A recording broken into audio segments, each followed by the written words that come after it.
Well, the Anna Griffin book is finished. Hey ladies, this is Molly. How are y'all doing this evening or morning? I finally finished my Anna Griffin book I'd given y'all a hint of the other day. And again, I want to thank Tracy's Treasures 24 for the great binding idea. Okay, let's get started. All I did on the cover was different. Added a Prima flower that had all the pretty colors, the oranges and yellows and pinks that the collection had. I thought that was a pretty touch. And then it just closes with the magnet. Now, gotta warn you, I did not have the 1¼ inch binding that I needed for my cinch, which already had the holes punched. So they're on order, coming in the mail. So I've just used some rings to temporarily put it together so I can show y'all. Just too excited, couldn't wait. And with the blizzards and all, I didn't know when that package would be coming. Okay, to start off with, this is how it ended up. I'm just tickle pink with it and love the paper line.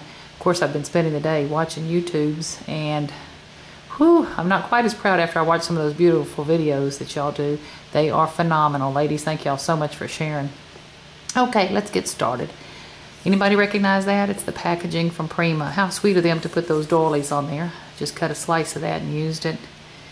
This is a little die cut from the collection. I think it's Carmen from Anna Griffin. And of course, the Prima flower. Next page. I made myself a big old lollipop ribbon flower. Used some of the paper ribbon from Anna Griffin to make the stem. This page is a little plainer with just a frame. And then this page, where I've just matched up the repetition on the paper, it actually is a pocket and it holds two tags. Simple, but the papers are so pretty, I think it kind of balances out. Next page, did just a little slider pocket envelope. And again, Prima packaging to make the tag. If y'all remember that collection, had the pretty cute little words written on it. And then this little rhinestone, I don't know if you can catch how much it's on fire, but these were a new little thing. I walked into Michael's and picked up a package in every color. They were just as pretty as they could be. A Prima flower. Next page. Now if this book falls apart, if these rings are not too secure, I made a little pennant to go across. Of course, it's where a picture can go underneath it.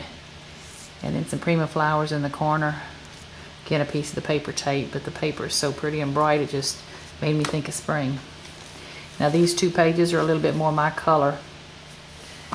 You can see this is a old K & Company die cut I had for one of the collections. Real pretty. It just happened to go with this paper.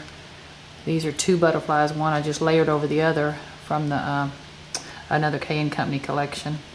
And then of course a little piece of Prima bling that I cut down to fit. These page, I just did some die cutting. I think I heard someone call fussy cutting. I know what they're talking about. Trying to go around all those things. So I did some to just raise it up and give it a little dimension there. And then the rest of that Prima bling from the other page is what I've used here. So again, these pages are much more my color, a little softer. Next page. This page, Prima. And then I just used one of the labeling pieces from the Anna Griffin collection. How easy is that? Let me set this down for just a minute. Made a little half page here. And there's some of those rhinestones that I got from Michael's. If you can see, oh, the book just came apart. If you can see how pretty they're blinking. Okay, I'm not even going to try to put it back together. We're just going to flip through a page at a time. So this was a little half page. Again, the little half page. Let me see if I can at least loop them as I go back around. Yeah. This page just had fun with Prima flowers, rhinestones at the bottom, layered the different pattern papers.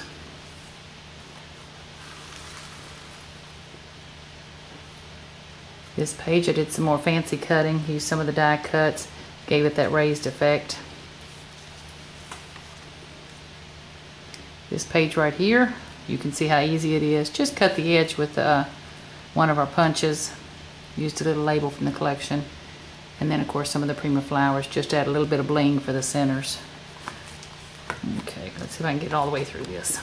Again, I'm waiting for my pieces to come in the mail to finish. Another piece of the K & Company journaling spots from another collection. Some Prima flowers. A little half page. I don't have the tags yet, but this is actually a pocket page, so there'll be some tags fitting in there. Just a pretty picture mat or a journaling spot. a butterfly from K & Company. And then this page, this little die cut label makes a pocket. Sorry, the book's coming apart. And then I've just made a couple of tags to go in them. Cut the edges a little fancy and added some butterfly and flowers and things along the top. Again, just a little labeling spot. Remember those tags, so that'll be a place for a picture of the tags. Just cover up for a minute. And then the last page in the book, the last pages, just some premium bling, some pretty ribbon that I've had. And then this page is actually the last page, but it's what adheres it to the spine. Now I just have it down with some temporary adhesive, so I'll be able to take it up when my binding rings come in and I can put this puppy together. So, just a little bit of punch cutting, pretty prima flowers, and then the book is going to be real, like I say, once it was put together. Let's see if I can flip back to the beginning. I thought that ring was going to hold. I thought it was a good buy. I'd got them at Office Depot. It was a package of some real pretty bright colored rings, but they don't hold. I think the paint is keeping the locking mechanism from actually catching. So, proud of how far I am so far on it. Got a lot of work left to do, but I just wanted to share y'all because I had tempted you the other day with it a little bit and didn't want to keep you waiting too much longer. Okay, now, one more thing I want to show you from the collection is I'm really a 12 by 12 scrapbooker. That's all of my albums. I've got a room full just about of albums. But with the collection, I just made a layout.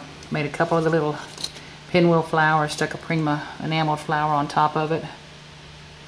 And then this was one of the die cut from the collections, the parrot. And I just embossed him, so he kind of brought the colors out. He was very, very muted before. So that's the layout, the page layout, the 12 by 12 page I did out of the collection. Okay, thank y'all so much for watching. Appreciate all the sweet comments and looking forward to the next one. Thank you.